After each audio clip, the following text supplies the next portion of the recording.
All right. The cutting room floor. I don't know if y'all have been introduced to that concept, or heard it introduced as the cutting room floor. Um, but basically it's just cut content in gaming. It's something that I like to look up and read about. When I first discovered this concept, maybe 10-ish years ago. It kind of kick-started an interest in me getting into game design, which I never really followed up on until just recently. But I feel like I can definitely spend a lot of time exploring cut content in games. It's really interesting to see what makes it into the final cut and what doesn't. Um, but yeah, cutting room floor, record of content that was cut prior to release. It's really cool if you're into digital archivism. Like for example, this background here is actually from Halo 1. But it's a vehicle that got cut. It didn't quite make it to release, but through data mining, um, modders were able to uncover the original vehicle. And I want to say there was even like it wasn't just the model, but they had already, programmed uh, like you can enter the vehicle, like the physics, how it moves. Like they had made a lot of progress on that before ultimately it got scrapped for whatever reason. Um, And actually, if you were curious to look up, like say you were a really big Halo fan like I was, if you look up recently, the Halo Dig site team, they've been releasing a lot of unused Halo content for the Master Chief Collection. And it's actually really interesting because now it's in this sort of weird liminal space. Because although it was cut prior to release, um, once they released the Master Chief Collection and then added Steam Workshop access, um, the Halo Dig Site team has become a sort of unofficial part of the MCC legacy. And like 343 Studios, which took over after Bungie was working on it. Um, like I want to say they've actually put some of that content back into the MCC release. So now it's like an official, unofficial like asset in the game. Like it's really weird. It's I don't know. I kind of like that sort of conversation that's going on between the developers and fans of the game. But yeah, check out Halo Dig Site if you're a big fan of that. Um, the team is made up of longtime Halo modders as well as ex-Bungie developers. Um, but moving on. So because larger studios, they have these really expensive IPs they want to protect. They often do development behind closed doors. They don't reveal a lot. But data mining is actually a really good way of getting to some of that information, some of that behind the scenes information, as it were. Um, and that's definitely something that comes up a lot when researching anything on the cutting room floor. One game that I wanted to go over, and this is like the really big one for this presentation, was Resident Evil 4. Granted, I'm not the absolute biggest Resident Evil fan, but I did play Resident Evil 4 back in the day. And it was extremely influential. And not only was it extremely influential, but it had a very long and drawn out development process. And I feel like that makes it a really interesting case study for the cutting room floor. So the earliest prototypes for the game, they were shooting for a more action-oriented game, following a couple of brothers.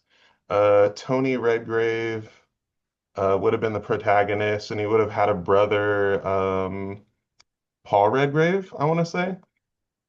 Um, and so basically, they would have been infected with like a progenitor virus, and that would give them superhuman abilities. But basically, they felt that um, the the development of the game was moving too far away from the original Resident Evil formula. So rather than scrapping it, rather than cut all of the money and energy and resources that went into that, what happened was it actually just became its own game. It became Devil May Cry. Um, so, like that's really cool to kind of peek behind the scenes for these really big studios and see how they handle their resources internally. Not everything has to become PT. Haha, I don't know if you got that joke. Anyways, but so that's the one of the earliest prototypes for Resident Evil 4. The next one would be the castle build. Um, so without getting too into the weeds here, because we are a little bit strapped for time, the short of the why the castle build didn't work out was because they had moved development to the GameCube. And the GameCube was really struggling to render the black fog, which was like a central piece of the castle build of the game. And so when that happened, they had to come up with a new selling point. But again, they didn't waste resources. What happened was the castle build of the game became Haunting Ground. So now in developing Resident Evil 4, we've gotten two whole games out of that process, right? Like I think that's really neat. And I think you should think that's pretty neat too. Um, and so eventually we get like almost the final build. This is actually starting to look more like actual Resident Evil. And so they kept the idea of the protagonist having been infected. But this one focused more on like psychological aspect. What they wanted to do was emphasize hauntings, right? And in order to do that, what they had to do was render two different versions of the same room. Um, but again, that kind of proved difficult for the GameCube's capabilities. And so when it came to fighting enemies, they were only able to put in like one enemy at a time. And so they were like, that's not really working for us. So again, that build of the game kind of gets reshuffled. Um, but moving on from there, Dark Souls, I feel like is also a really interesting case study. Mostly because Dark Souls does a really cool thing with environmental storytelling. The story is so ambiguous, like fans are often left piecing it together from literally just item descriptions and like set pieces and one-off statements that characters make. And there honestly isn't a whole lot telling you what the actual story of Dark Souls is. Like there's the surface story, but underneath that, it's kind of like, you really have to put in the work to appreciate the thought behind it. And so here we have a couple of unused armor sets that I figured I'd just show off because that's always neat. Like what could have been in the game. And again, I want to say these are actually in the published games data somewhere, just not accessible through normal means. Um, but because um, because so much emphasis on storytelling for Dark Souls is environmental, and it's so ambiguous and left up to interpretation, that kind of creates a really interesting dynamic within fan communities, data mining and parsing the data underneath, because that data underneath becomes way, way, way more meaningful to the story. Um, when the story isn't explicit and it's, more implicit, these data points and unused assets kind of become, in a way, more valid, if that makes any sense. Um, I feel like, oh, so that so that's the 10-minute timer. Okay. Um, but hats off to FromSoft. But here, let's get through that. So The Legend of Zelda Ocarina of Time, also a very interesting case study. I picked this one mostly due to familiarity. I kind of figured a lot of people would be very familiar with it, so it would be really fun to kind of show off some unused assets, some beta assets, like you see here, like an older version of the Great Fairy. There's this person that was never used but is in the game's files. There was going to be a Link mask at some point. Um, and there was a project for Ocarina of Time that was going to be called Ura Zelda. Um, and they were going to release it for the 64DD peripheral. It basically would have been like DLC before DLC was really a thing. Um, and Ura Zelda was basically going to be a sort of remix of the game's dungeons and offer you a bit of new content. But after the 64 DD kind of failed in Japan, Ura Zelda wasn't actually released, and a spiritual successor eventually made it onto the GameCube in the form of Ocarina of Time Master Quest. Um, but without further ado, I guess now would be a good time to show off the Space World demo.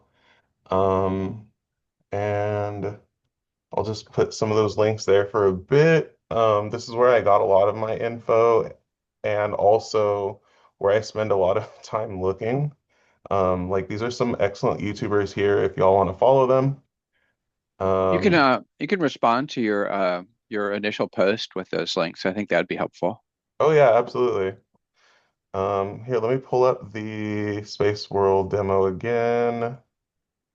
Boom, boom, boom.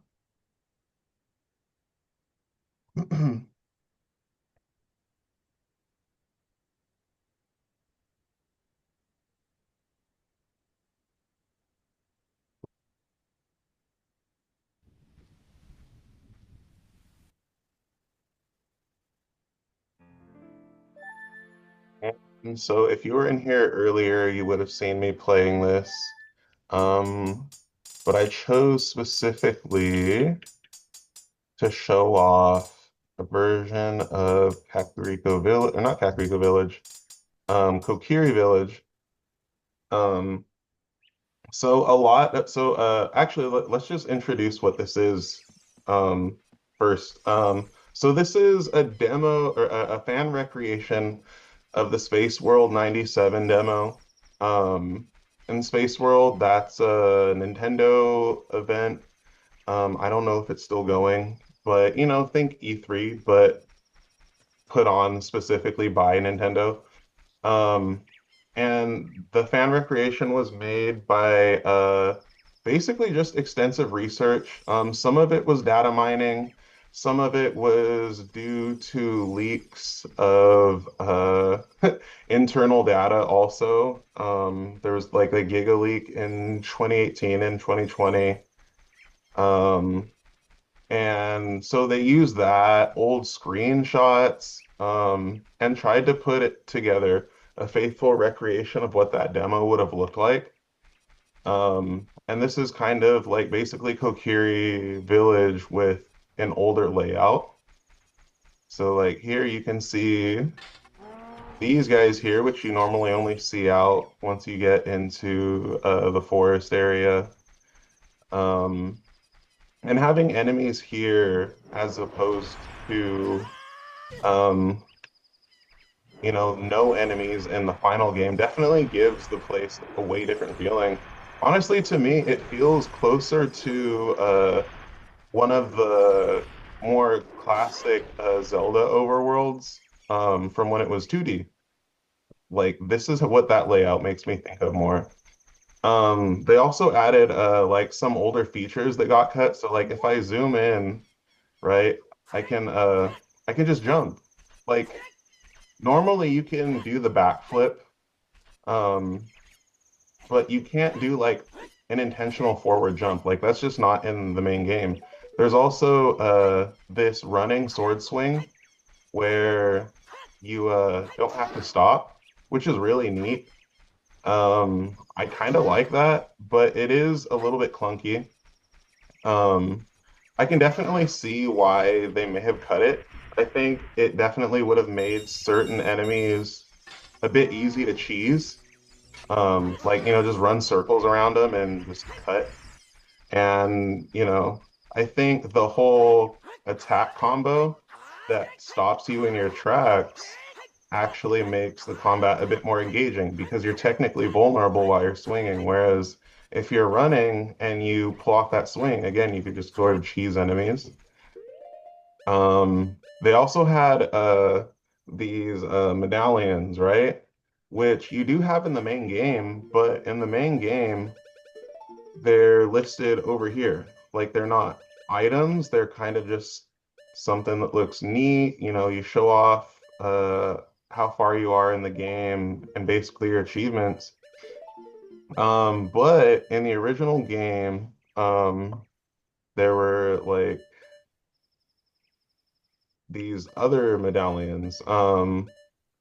And I want eventually they went with some abilities. So some of that made it into the game. Like you have like Farore's Wind and Nehru's Love and what have you. But like if I equip like this one, for example, hold on. I think this one makes me go fairy mode, which is really neat. Um, Yeah, that's very cool. I'm going to and suggest that wind down a little bit. I see Carlo is in here. You might want to ask him a little bit about like content that has gotten cut because he's going to talk to us about a couple of titles that he worked on as well. okay, yeah. Okay. I think that particularly this is interesting because it's kind of a mashup. It's kind of about cut content. There's like a lot going on here. It feels like when people just try to recreate something from still shots and so forth, you can't Yeah. imagine that they've gotten it right. No, not at Um, all. but so it it's not possible to really make judgments about the original from it. Hmm. But it is nice that that you can actually get in and play through on some level. Yeah, All right. Well, thank you, Barisa. absolutely.